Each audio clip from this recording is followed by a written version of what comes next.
Welcome to States and Kingdoms. Today we're talking about Genesis and their live album, Seconds Out, from 1977. Their second live album. Why don't you tell everyone what you did with your first copy of this? I lost it. Apparently, it didn't make the move. I don't know how. It's the only thing I cannot find. No, there's another thing. Thanks to you. We had two copies of Thurston Moore's solo record, his first solo record, and Really? I can only find one. So weird. So they're together somewhere, happy. Hopefully. They would be happy together. I think so. Yeah. I like to think so. But yeah, I know, that was really weird. Because I have a lot of memories of listening to Seconds Out on vinyl, my record. That's with Thurston right now. Mm-hmm. I listen to it a lot. It's no secret, I am a Genesis fan. I really love this album. I love Three Sides Live. You know, I mean, in my head, those are the two that I'm comparing the most when we're talking critically, as we do right here on the channel. We're the most uncritical channel, I think, of all time.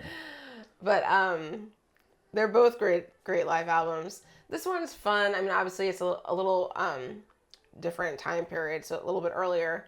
So you have more of the songs from Trick of the Tail. Trick of the Tail, which is cool because I love Squonk. Really cool to also have live versions of Supper's Ready and Cinema Show kind of back to back. Yeah, Supper's Ready is important. It is a great selection of songs. It really is. A strangely good introduction to a band for a live album. I don't know if that's always the case. Obviously, Live at Leeds was, but that's the '90s version of Live at Leeds. If it were the original one, no. The truncated version that we didn't realize existed. The '90s version on CD of Live at Leeds was a fantastic introduction for sure. And then they did the next one, which had Tommy on it, and by that time, I was already introduced. But we already know each other. Yeah, I mean, Firth the Fifth is one of my favorite Genesis songs. Great song, and this is a great version. Tony Banks.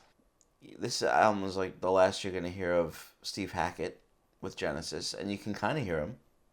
Sometimes you hear him. A little bit. It's like, what's that little squeaky sound underneath the keyboards? Yeah, right. I think what's kind of interesting about it is it would be a good introduction.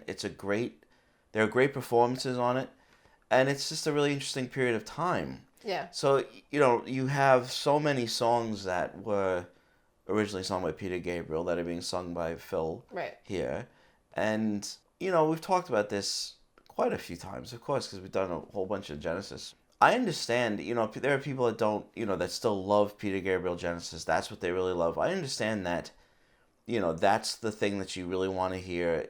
Peter Gabriel was amazing. His approach to... At the very least, performance was very unique. Yeah. We've talked about that, trying to come up with someone that is similar to him. I can't find his equal. The only person that even to me comes close is someone like Alice Cooper, and it's still not the same. Because we've mentioned before, it's not fashion. Right. It's not theatricality. It's not wearing a costume. There's much more than that. There's a pageantry about it, but it's storytelling. Mm-hmm. It's very interesting. He is unique, and, I understand that, you love that. But I think it always, our PowerPoint was always that just kind of undervalues Phil too much. That his talent, how extraordinary he really was, and what a great job he does singing Peter's songs. Yeah. I think gets lost in that. He they were both extraordinary. And Phil is theatrical too. He's an actor. In a very different way. And he does, on this you can hear him doing the characters, and it's still fantastic, and I really enjoy his takes on all those songs. The only one that's funny, I said Lamb Lies Out on Broadway is the only one where I feel like, and it almost makes you think really like they just did not understand that story. Like, I feel like in a way that story actually was like 50% still in Peter Gabriel when when he performed it. You know? I love it. I know that it's nice to hear the songs from that, because I love Lamb on Broadway so much. But forget, yeah. It's funny too, though, you know, like just from a singing perspective, so many of the songs with Peter Gabriel as the lead, you know, Phil was like singing along. There's a lot of them. Yeah. On I Know What I Like, that's the two of them singing through the whole song. It's Phil and Peter together. Mm-hmm. So you're just missing one voice. It's very, very close, but of course it's like a 12-minute version that has like the extended 8. Yeah. That's the only thing I could live without. I don't mind it. Yeah. Because it is kind of it does like an interesting keyboardy thing. I think for the most part though, on the songs like the big songs that were, you know, Peter Gabriel's, you know, big ending song, Supper's Ready, Cinema Show, I think Phil does an awesome job. He does. He just took those on, and but more than that, such a great singer in his own right.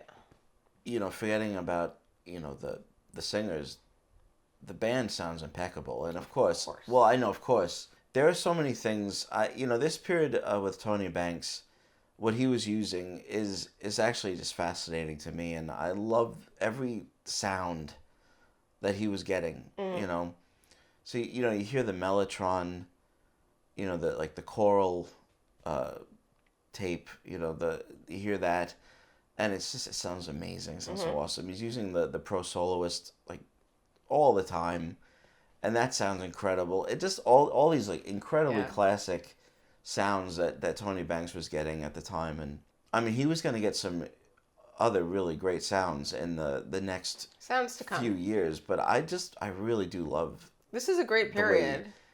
The sounds that he was getting at this time. Yeah, awesome. I mean, it's funny thing about Genesis. They never really, in my mind, had like a peak, because they were just so good for so long. It's always debatable. You know, so, but this is such a great time period, because even though, you know, they're still kind of in the thick of sorting things out after Peter Gabriel left, but they've just like.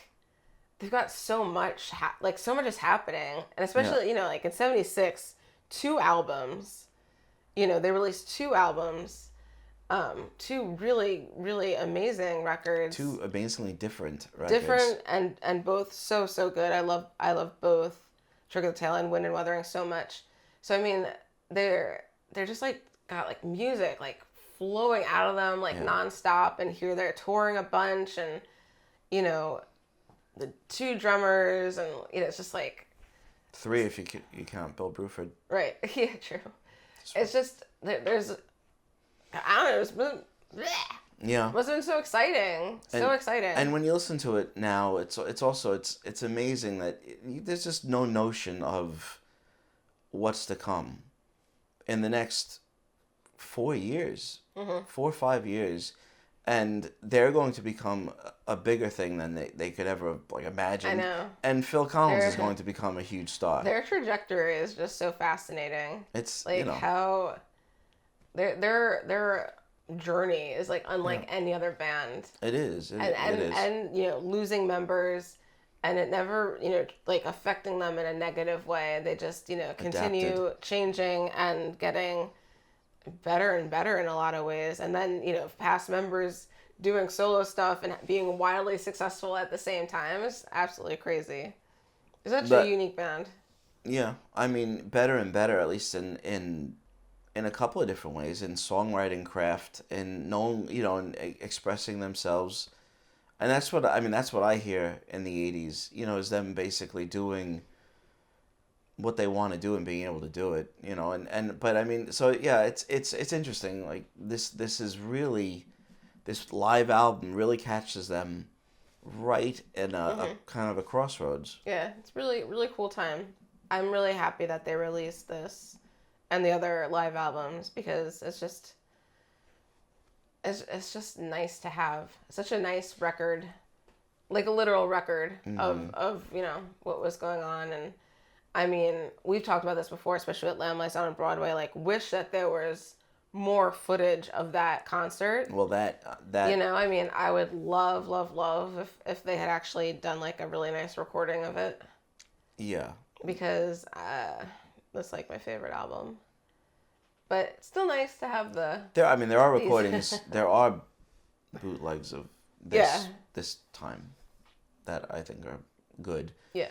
In a lot of ways, I mean, it ultimately is, of their live records, it's the most interesting to me just because of when it happened. Mm-hmm. That, you know, that you actually do have a full Fantastic Suppers Ready on it, followed by Cinema Show, which is also a great version. I love the version of Firth the Fifth. I do. I think it's fantastic. And you have, you know, some of the shorter songs, but they're good choices. Yeah. All of them. No, it's really fun. Yeah. Really fun selection of songs.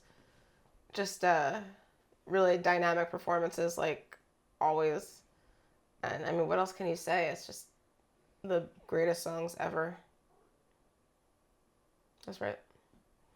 Thank you so much for watching our brief discussion of Seconds Out. Let us know what you think of this album in the comments. Make sure to like this video, subscribe to States and Kingdoms, and we'll see you next time.